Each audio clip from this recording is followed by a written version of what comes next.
Yo Soy at sa mga Soy Army ko dyan sa buong Pilipinas, ang pag-uusapan natin today, si Meiko Montefalco, nasa Tulpo. Ipapagiba ang 5 million worth na pinatayo niyang bahay sa lupain ng kanyang mother-in-law and father-in-law. Panoorin. Oh my God. I'm so sorry. Alam ko po, nasaktan ko po kayo. Dahil inatake ko po si Patrick sa social media, nagpadala po ako sa galit ko. I have no excuse. Hindi ko po gustong saktan kayo. For the first time in my life, nakakita ako ng babaeng may accountability. Yes! Yes! For the first time of the history, in the history, may babaeng umamin sa pagkakamali niya. Meiko Montefalco, in this case, nakuha mo yung respeto ko sa intro pa lang. Inamin po ni Meiko yung mga pagkakamali niya, yung mga labis-labis niyang reaksyon sa yung iba naman doon, valid reaction naman. Kasi nga naman, medyo tarantado rin tong ginawa ni Patrick sa kanya. Medyo masakit din naman talaga. Pero, humingi siya ng patawad, nag-take accountable siya sa mga mistake niya, at sa sobra-sobra, labis-labis niyang reaksyon o mga sinabi na pinost sa social media, Meiko, hanga ako doon sa ginawa mo na yon sa part na yon dahil bihira lang sa babae ang umaamin sa pagkakamali. At ikaw nagawa mo yon. That's very mature. Tuloy-tuloy natin.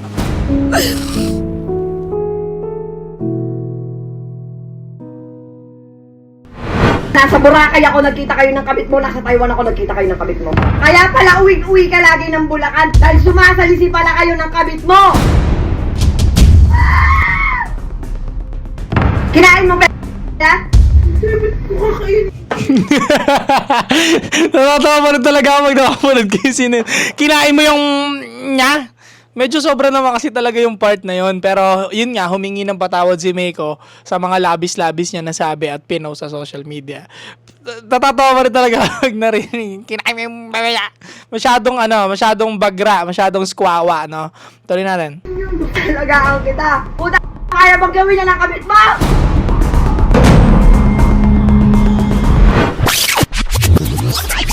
Ma'am Meiko, I know a lot has been said about you and your personal circumstances recently. Pero you already legally represented sa aspect na yun. No? Yes po.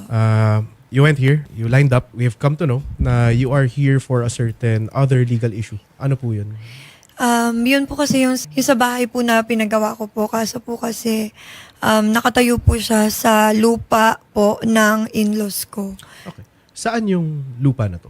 Where is it situated? Sa Bustos po, Bulacan. Bustos, Bulacan. Opo. Have you seen the land title? Kanino nakatitulo yung lupa na to? Hindi po but at least po from what I know, sa mother-in-law ko po. Yung bahay, pinatayo mo, what year was this? Last year po, ng mga around March po siya nag-start tinibag. Okay, Meiko. Gaano katagal tinatayo yung bahay na to? For how long 1 was it? year. 1 year. At for that year, hindi ka sinabihan ng mother-in-law mo na wag mo ipatayo yan, itigil mo yung construction na yan. No. No. Hindi kasi pinagsabihan, pero did you let them know that nagtatayo ka ng bahay dun sa lupa na yan? Yes po. Originally po kasi dapat ipaparenovate lang po siya. Kasi parang small office lang po siya. Parang dati po kasi siyang tahian. Yun po yung kwento sa akin ng husband ko. Dati po siyang tahian. So may office po yun and may malaking garahe sa likod. Shit! Ang ganda nung bahay. Kung makikita ninyo mga soy ko, hindi pa siya sobrang tapos, finish, pero nakikita mo na maganda yung pagkakadesenyo. Maganda rin yung pagkakatira, hindi binarabara. Maganda yung pagkakagawa ng bahay. Sayang to, ang hirap nito. No? May taga sa amin dati na nagkaroon din ng ganitong issue, nagpatayo ng bahay sa hindi niya lupa, sa lupa ng kamag-anak. Ang hirap, ang laking problema, ikaw ang talo. Lamang na lamang sa usapin na to is yung may-ari ng lupa. Mas more on siya yung may control in this situation. Ikaw yung nakikipag-leverage doon. Kumbaga nandun yung malaking timbang, nandun sa may-ari ng lupa. Ang hirap. Tignan mo, Patrick, ang laking messed up ang ginawa. Ay, nako. Tuloy natin. So, dapat po ipaparenovate lang namin. But then, nag-decide po kaming mag-asawa na magpatayo na lang ng bahay. Okay. So, nag-ask po kami ng permission from my in-laws po sa parents po niya, ganyan kung pwede. Kasi sayang naman po kung kung ipaparenovate lang, konting tweak, tapos sisirain ulit kung magpapatayo naman din ng bahay. Kasi meron po kaming common knowledge na binibigay na po sa amin yung lupa, hinahayaan po kaming gamitin. There Matayo any yung bahay. formal agreement to this na binibigay sa inyo yung lupa or wala? Just verbal agreement. So sa ngayon, as paper stand, lalabas na sa kanila nakapangalan. Sa kanila po. And walang donation, walang negotiations regarding this donation at all na nangyari that's on paper, wala. Okay. How much do you think yung bahay? Originally po kasi, nag-withdraw po ako ng 5 million in cash. And then, yung 1 million po doon sa 5 million is pinambili ko po ng lupa na nasa harapan po nung tinatayong bahay. So, as far as I know po, yung 4 million, yun po yung nagastos sa bahay. Why not Gara, itsura ni Meiko, no? Parang medyo natuyot siya. Na-stress talaga siya ng sobra, pre. Ang layo ng itsura niya. Medyo ang laki ng eye bag niya. No, maiba lang ako, no? Kawawa din talaga. Medyo grabe din talaga yung pinagdaanan niya siguro. Na-unscientist nga talaga siya, no? Unscientist. Grabe. Medyo bumagsak yung mukha niya, yung mata niya, yung katawan niya. Grabe. Iba rin talaga nagagawa ng stress talaga sa ating mga tao, no? Kaya kayo umiwas kayo sa stress, ha? struck the house dun sa lupa sa tapat ng tinatayuan? Kasi ng po, bahay? naghati-hati po kami doon eh. Kumbaga, hindi po siya buong lupang sa akin. Okay. And yun nga po, since may common knowledge nga po kami, na binibigay na po sa amin yung lupa na yon, kumbaga, ita-transfer na lang po yung title. Siyempre po, ako... And this house was meant to be a family home. Yes. Okay. At ngayon, since whatever happened, hindi na, I'm guessing. Opo. So right now, what you want to do is you want to maintain ownership over that house. Actually po, hindi naman na po yung sa ownership ng house. Kahit mabalik na lang po sa akin yung pinampagawa ko because I don't think me and my kids can go back. Ayaw mo na rin. It's not a possibility for you to live in that house. Let's say, willing sila to negotiate with us. Hindi na possibility sa yun. What has happened here is what we call sa yung Article 448 ng Civil Code natin, wherein you, a builder, built on the land of another. I would say in good faith. No?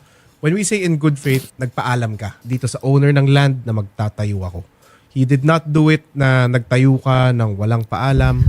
You did not do it na against their advice na wag. You did it with their permission, with their approval, lahat-lahat ng to. It's just that circumstances would show na, of course, Opo. wala na kayo. Opo. And the family home, wala na rin yung concept na yun for you. Opo. Have you started the process of annulling, legal separation, whatever? Not Wala yet pa rin. po. Pero yun nga po, may kausap na po kami. May Okay, lawyer You're na po. represented there also. Opo. Okay. So eventually, madidissolve din naman ang conjugal properties ninyo, di ba? Yes. Did you enter into any prenuptial agreements with your husband? No prenuptial agreement po. Okay. Hala ka! So, ibig sabihin, magkakapera pa si Patrick. Kung sakaling magkakaroon ng biyakan sa in the future, magkakapera si Patrick. Kasi walang pera si Patrick eh. Brokey siya eh. He's a brokey guy, no? Ibig sabihin, magkakapera si Tulok. Patrick, ang lupit mo, Patrick. Ang lupit mo, no? Kasi sa mga di ko nakakaalam, mabibiyak yung kayamanan nila. Kaya tinanong ni attorney, kung meron ba kayong prenup agreement, wala daw. So it means, pag-aari ni Meiko, pag-aari din ni Patrick. Sa makatuwid, sa hiwalayan na mangyayari, si Patrick magkakaroon din ng pera. At kapangyarihan sa ari-arian ni Meiko. Kawawa rin si Meiko talaga. Ito prangkahan na nga, medyo kawawa din talaga si Meiko sa mga mangyayari na to. Kawawa naman. Tuloy natin. Kasi ito yung mangyayari, no? Let's say we help you gain possession, ownership of that house. Paano yun? It will form part of your conjugal property. Habang Opo. hindi pa kayo separated or annulled or whatever, it will form part of your conjugal property. So, masasama pa siya sa conflict ng pag-a-annul din. Pero I have some sort of bad news. Under Article 448 ng ating Civil Code, yung landowner kasi ang magde-decide. Yep. ng gusto niyang gawin. She can make you buy the land. If it's not so far from the value of the house, pwede niyang ipabili sa'yo yung lupa. Pwede niyang bilihin yung bahay sa'yo. Or pwede kanyang pagbayarin ng renta. Habang nakatayo ang bahay mo dyan at andyan ang lupa ko, pwede kanyang pagbayaran ng renta. Yun ang rights ng landowner when somebody built on it in good faith.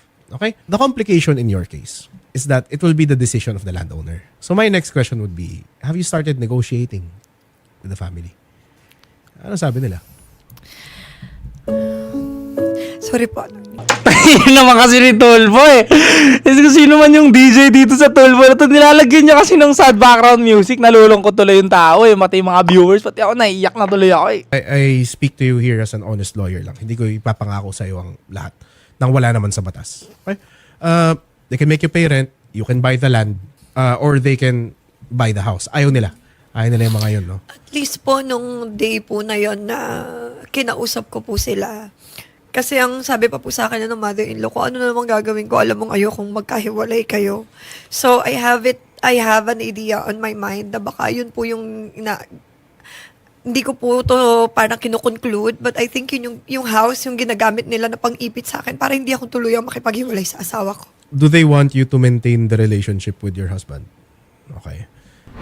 As a person who has practiced law, and part of that practice is negotiation with the counterpart party. Hindi natin sinasabi kalaban natin sila. They are our counterparts in the negotiation. Mahirap kasi that emotions are high. Personally ako, I haven't gotten the opportunity to watch what has been posted, what has been said. Di ko nakita masyado due to hindi talaga ako ma-expose sa SOCMED eh. Pero from what I've heard, and you can correct me from this, medyo marami ng words. Yes. Comments between you two kung ano yung pagkatao niya and siya kung ano yung pagkatao mo. Oh. Marami na, di ba? And that will make negotiations close to impossible. I'll be completely honest. Yes po. Mainit kasi dugo natin sa isa't isa in the negotiating table. How will we come up with a compromise kung magkagalit tayo? So here's my advice. I know you're a content creator. And kahit pa paano, by the appearance of me in this show, I sort of understand na it becomes a habit, it becomes normal na mag-post tayo. Parang unconscious decision na lang natin. Everything is normalized, ipopost natin lahat ng ginagawa natin. But, again, I don't know how the netizens will react to this. Maybe they like watching whatever it is you're posting. Pero for your own sake. So you can have a better legal position and a better position in the negotiating table. Tama na. Yes po. And if you can, delete what has been posted. To be honest po, attorney, I'm willing to do that. Maybe we can tell that kasi hindi tayo sinasagot ng kabilang party. I'm sure you know why. Di ba? Maybe yun ang unang offer natin. Ceasefire tayo. I'll take back everything I've posted. I'll take back all permanent or static posts. And I will refrain from posting in the future regarding this issue. Maybe then we can talk. Di ba? We will be more than happy to be the middle ground here. Kumbaga, mag-usap kayo through the facilities of the program to ensure na Sobra din kasi talaga yung binitawang video talaga ni Meiko. Medyo talagang wasakan ng reputasyon talaga ang nangyari, no. Medyo naintindihan natin na nasaktan ka, mali yung ginawa ni Patrick, but yung mga pinakawalang video ni Meiko, ang anghang talaga ng mga sinabi niya eh. Anghang talaga. Kung anak mo si Patrick, ikaw yung tatay, ikaw yung nanay, halimbawa, talagang maiinis ka rin talaga sa ginawa ni Meiko kung ikaw yung nanay. Kahit sabihin nating mali yung anak mo, medyo talagang durug-durug din talaga si Patrick, no? Bawing-bawi, sobra-sobra pa yung ginawa ni Meiko ng pamamahiya. Kaya, naintindihan ko yung magulang ni Patrick kung bakit ganun na lang na ayaw silang sagutin, ayaw makipag-negotiate, kasi medyo na-bad trip nga naman, medyo ang pangit talaga nung mga binitawang salita ni Meiko, no? Anghang. Tapos hindi pa siya agad tumigil sa ilang days lang. Umabot pa ng weeks, 'di ba? Nagsagutan. Talagang to the point na dinurog talaga ni Meiko. Talagang di niya pinabangon si Patrick, 'di ba? 'Yun. Kaya medyo ilap pa rin yung parents ni Patrick para sagutin itong ganitong negotiation. Medyo mahihirapan nga. Tama si attorney sa part na yon, mahihirapan si Meiko sa negotiation na to. Dahil sa mga binitawan na sugat, no? Ayan ang mahirap eh. No, kapag content creator ka, lagi ko to sinasabi, kapag content creator ka, tapos nilalabas mo yung couple mo sa internet, tapos malaking influencer ka. Kasi once na maghiwalay kayo, tatanungin ng mga tao yan. Yung mga tao mangungulit sa inyo, anong storya, anong nangyari, ba't hindi na kayo nagsasama sa isang video. At ikaw naman, magbibigay ka ng komento mo, syempre, medyo mabango sa side mo, durog dun sa kabila, hanggang sa magsasagutan kayo na magsasagutan, kakailanganin nyo mag-explain sa mga tao kasi humihingi ng validation yung mga tao sa inyo at ikaw din humihingi ka ng validation sa mga follower mo. Kaya ayaw ni Soy na nilalabas yung mga girlfriend ninyo sa social media. Ayaw ko ng ganun. Kaya kung papansinin ninyo, hindi ako nagpapakita ng mga relationship ko, private life ko. Kasi nga, yung mga taong netizen, mauobliga kang magpaliwanag sa kanila. Tapos yung paliwanag na gagawin mo naman is we're gonna put gas, so much gas to the fire na nagkaroon dahil sa hiwalayan ninyo. At lalong lumalala yung hiwalayan ninyo na kahit na kaya naman talagang i-fix. Kahit sabihin natin cheating to, putya kaya pa i-fix yan, naniniwala ako. Kasi lalaki yung nag-cheating. Double standard to pakinggan pero ang dami kasing marriages, ang daming relationship na nafi-fix pa. 'Di ba? Nafi-fix pa. Kahit sabihin natin tumikim ng iba yung lalaki. Kasi may special power yung mga lalaki. Ito, maiinis na naman kayo girls. May special power yung mga lalaki na kayang sumibak ng ibang babae but still, ikaw yung mahal namin. Kumbaga, mahal pa rin namin yung isang babae. Pero, yun nga, then again, titikim ng ibang flavor. Again, pangit pakinggan yun. Double standards yun ha. Pero, ganun kasi talaga. Kaya ng lalaki yun na hindi kaya ng babae. Kasi yung babae nai-in love pag sinisibak sila ng ibang tao. No? So, para sa akin, naniniwala ako na fixable pa ito. Kumbaga, kaya pang i-fix ito sana. Kung hindi lang nagkaroon ng maingay na social media sagutan. No? Kaya pa eh. Magsusorry si Patrick, mapapatawad ni Meiko, and magsisimula sila ulit. Okay, 'di ba? Walang problema kasi si Patrick lalaki yan, di naman nabubuntis yan, and medyo mas tanggap pa ng society yung ganun compare sa babae yung nag-cheat. Double standards again, but it is what it is, 'di ba?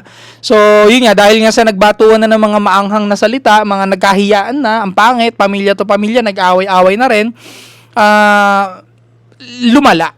So, kayo dyan, bago kayo mag-post ng mga karelasyon ninyo, private life ninyo sa social media, pag-isipan nyo muna. Especially kung gusto nyo maging content creator or maging influencer, pag-isipan nyo ng 100 beses bago nyo i-post yung private life ninyo sa social media. Especially yung ka-relationship ninyo or anak ninyo. Kagaya nga niya kay Queen Hera, nakaraan lang. Yung baby niya, di ba? Ginamit sa mga pangit na paraan yung picture ng baby niya kasi pinost niya nga sa social media, 'di ba? Hindi naman sa biniblame ko si Queen Hera, pero ang pinopoint ko lang, meron din siyang part doon na, 'di ba? Kaya nga ayoko nagpo-post kayo ng private life ninyo kasi nga yung mga demonyong tao sa social media, pwede nilang gamitin 'yan at makasira sa iyo. At makasira din sa relationship ninyong dalawa. So, think before you click, okay? Equal ground. Kung saan nyo gustong forum that is comfortable for you to negotiate, you do it. Pero you coming here, the least I can do is I can give you legal advice.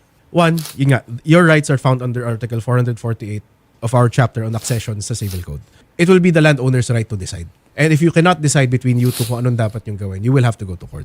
And let me tell you, that will be a losing prospect for both sides. Huwag na tayo magkorte dito. Di ba? Come up with an agreement kung ano ang gusto niya at maaari niyang gawin. Again, she can make you buy her land, which she doesn't want to. She can buy your house. Yun yung gusto mo. Ang laki din eh, no? Lang sa'yo yung ginastos doon. Or make you pay rent. Sa'yo pa rin yung bahay, but nagbabayad ka monthly sa kanya for occupying the land. Di ba? Halimbawa man po na hindi po talaga, like, None of those three. none of those three, pwede ko po bang ipag-iba yung bahay? Well, you own the house. It is separate from the land. Pwede mo igiba yung bahay and you get the materials, ibenta mo yung materials na yun, if it helps. Pwede yun. But, lugi ka dun. Trust me. Do you want that? Actually po, kasi kahit pa paano, The house. actually po, tinutuloy nila ngayon yung bahay. Oh, In-ongoing po nila yung, kasi konti na lang po, nakatayo na po siya. If you saw Structural yung complete bahay na, po, finishing kung na lang nakita sa nyo loob. po, finishing na lang po literal. Gamit na lang yung kulang, parang ganun. Tinutuloy po nila ngayon. why? I don't know. They want to eventually own it? Hindi ko po alam. Tinutuloy po nila. Kaya din po may mga chismis po na kumakalat doon na hindi naman po kami talaga naghiwalay kasi bakit tuloy-tuloy yung gawa ng bahay. Tangina, ang hirap nun, pre. Tinutuloy yung bahay niya, magkakaroon na rin ng gamit yung mga tao doon. Mahirap ngayon i-demolish yun. Shit. Ang hirap. Ang sakit sa ulo ng ginawa mo na to, Meiko. Grabe, grabe, grabe. Siguro much better kung ako nasa posisyon ni Meiko, pinaka the best para walang komplikasyon, ipapagiba ako na lang talaga. Kasi naman, tirahan ito ng tao na ayoko na. Alam mo yon si Patrick, 'di ba? Titirahan niya 'yon tapos kasama ng new magiging new wife niya. Bullshit. Bullshit. Ayoko na, hindi ko matatanggap 'yon. Kung halimbawa ako nagpatayo ng bahay, hindi na, gigibain ko na 'yan. 'Di ba? 'Yun ang pinaka the best kasi naman putya, pera mo, ikaw nagpatayo, tapos wala kang karapatan bandang huli pagtagal. Ang sakit nun. Tapos titirahan pa nila. Para ka naging sponsor na sugar mommy na / philanthropist, no? Para ka nagbigay sa charity ng malaking pera nun. Boss, mas mabuti pa nga sa charity kasi mas mapapakinabangan pa eh. Pero ako, papagiba ko to. Agree ako kay Meiko dito sa part na to. Parehas tayo nang iniisip, pagiba mo na lang. Although lugi ka nga, talo ka sa 5M, at least hindi ka naman emotionally wasak. Kasi wala ka nang iisipin, 'di ba? At hindi ka na rin magiging bitter kasi nga wala ka ng bahay doon. Kasi kapag nandun pa yung bahay mo, tinitirhan to ng ex-wife mo, ex-husband mo, nakakainis yun. Sobrang nakakainis yun talaga. May stress ka doon. Tapos, babalita-balitaan ka pa ng mga tao sa paligid. Alam mo ba, tinitirahan ng ganito, ganyan doon. Kung sino-sino tao. Nakakainis yun, nakaka-stress yun. Pag-iba mo na lang. Pero you're here now ready to say na naghiwalay na talaga kayo. Legally po, hindi pa. Pero, Hindi, pero I mean, all intents and Yes. purposes, relationship is done. yes, relationship is done. Wala nang balikan. If that's the case, and kino-continue nila yung bahay, it would appear that they're also interested in owning it in the future. Stop Opo. posting regarding the issue. Kasi Wala I naman think na po din akong pinopost. I think your main content is not this naman eh, di ba? Yes. Iba-iba naman ata ang content mo eh. Iba-iba po. Iba-iba naman. So focus on that. Wag na tong side na to. This is separate the personal side from the content creator side. Opo. Di ba? I'm sure you know that. You've been in this game far longer than I have, di ba? You have your lawyer. You can make him confirm kung ano ang nasabi ko dito, di ba? Did you go here? Did you tell him before you went here? Hindi pa po. Kasi Oh, po, okay. originally, wala pa po ko sanang anuhin yung sa bahay. Lately lang po kasi talaga sa akin nag-sink in na hindi po talaga sa akin mabibigay eh. Okay, sige. We can start the negotiations somehow, di ba? Pero kung nanonood sila ngayon, what do you want to tell them? Yung parents ng... Part na to. Kasi yung mother-in-law and father-in-law, separate naman yan talaga sa issue nilang dalawa ni Patrick. At humihingi siya ng sorry doon. Kasi I'm sure, kahit hindi mo inatake yung tatay o nanay nung asawa mo, damay sila sa sakit na ginagawa mo. Kumbaga pagka nagbigay ka ng mga maanghang na salita dun sa partner mo, damay yung mga magulang niyan. Kasi syempre anak nila yan, napapahiya sila. Sa lugar nila mismo, sa street nila, ang dami nakapanood ng video yung ginawa mo, napapahiya rin yung magulang. So, good job dito si Meiko sa part na humingi siya ng patawad. Dahil nga, sobra-sobra yung mga ibang nabitawan niyang salita na alam niyang nasaktan din yung mga mother-in-law and father-in-law niya. So, tama lang to na nag-take accountable ka sa actions mo. Although sinasabi sa comment section dito na si Patrick nga yung may kagagawan, huwag ka mag-sorry Meiko. Para sa akin, good job yung ginawa ni Meiko na nag-sorry siya dun sa father-in-law, no? And mother-in-law. Kasi wala namang kinalaman yun. Pero, still nadamay yung mga yun. Na nasaktan yung mga yun, napahiya yung mga yun, reputasyon nila, nasira dun sa lugar nila for sure, meron at merong damage yun. So, deserve nila na humingi ka ng sorry Meiko sa buong Pilipinas. Deserve ng mga magulang yan, no? Kasi, tulad nga ng sabi mo, napakabait naman nila sa'yo, and hindi nila deserve na masaktan ng ganito. Tinrato ka naman siguro nila na maayos, kaya alam mo rin yung posisyon mo, no? Kaya nagsosorry ng ganito. So, hanga ako kay Meiko sa part na to. Sana matapos na to, yun nga yung lagi ko sinasabi kahit nung kino-content ko pa silang dalawa, no? Sana matapos na to, magkaayos yung dalawang partido, mapagkasunduan ang dapat mapagkasunduan, ano? Ano ba ang pinaka lesson na nakuha natin dito sa video ni Meiko at Patrick, no? Una-una, kapag mahal mo ang tao, kahit pa sabihin nating mabait sa'yo yung mother-in-law, father-in-law, mabait sa'yo yung asawa mo, okay ang lahat, huwag ka pa rin gagawa ng action based lang sa emotion mo. Kasi ito, hindi to based sa utak eh. Based ito sa emotion. Kasi isipin mo, nagpatayo ka ng bahay sa lupa ng hindi naman ikaw ang may-ari. That's not that's not logical. That's a very emotional move. Kasi syempre nga naman, mahal ninyo isa't isa, hindi mo naman na-expect na aabot kayo sa ganito. Nagtiwala ka at ginawa mo yung ganitong bagay, which is, ito rin ang nagbibigay ng sakit sa ulo niya ngayon. Kasi nga, illogical move to. Emotional move to. Huwag kayo magpapatayo, again, ng bahay sa hindi nyo naman pag-aaring lupa. Sobrang sakit sa ulo niyan. Sobra.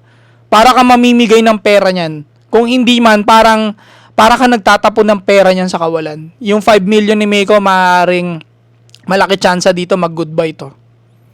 Mauwi sa goodbye to. Pinakamalaking chances nga niyan, tama si Attorney Garrett, 5 million mauuwi sa demolish. Isipin mo, parang nasunog yung 5 million mo. Ang sakit. Ang sakit.